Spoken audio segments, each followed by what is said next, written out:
មុនចូលដល់ក្នុងបន្ទប់សិក្សាលោកគ្រូអ្នកគ្រូយើងលេងល្បែងកំសាន្តគឺល្បែងតងវល់ដបល្បែងវល់ដបនេះគឺជាល្បែងមួយ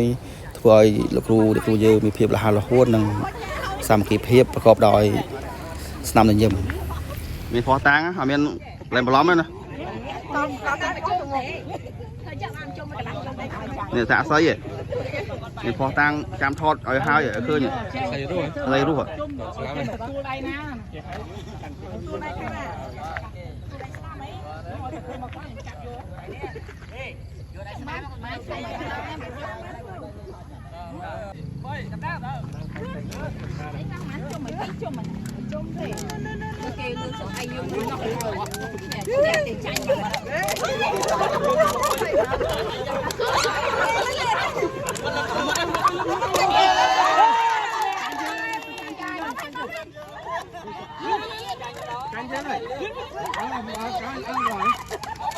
អូចាញ់ក្នុងបាត់ហើយចឹងចាញ់មុនទេ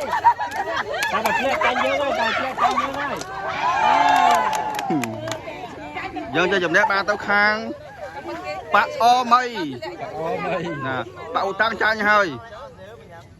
តែឡើយយើងទៅដល់នោះហើយនៅទីតុមួយមិនចាញ់ពីរមកនេះជ្រុះមួយអត់លហាលហួនចាប់ដៃគ្រូអធិន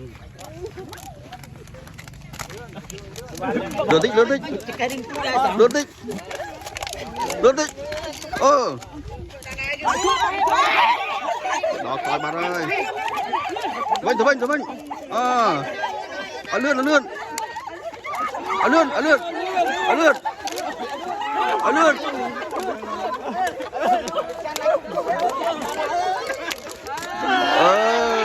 ខាងនេះឈ្នះម្ដង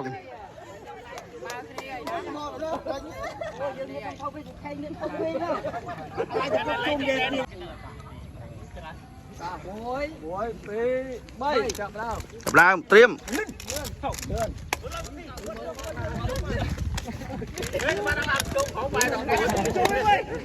រត់ទេទៅវិញអលឿន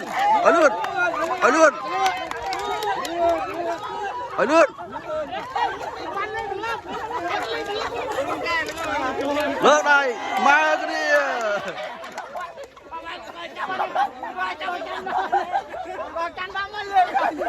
មកគ្នាន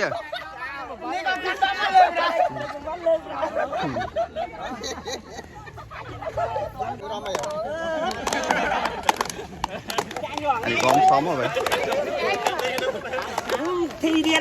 ឡាយតែបបលគឺឈ្នះគេទេ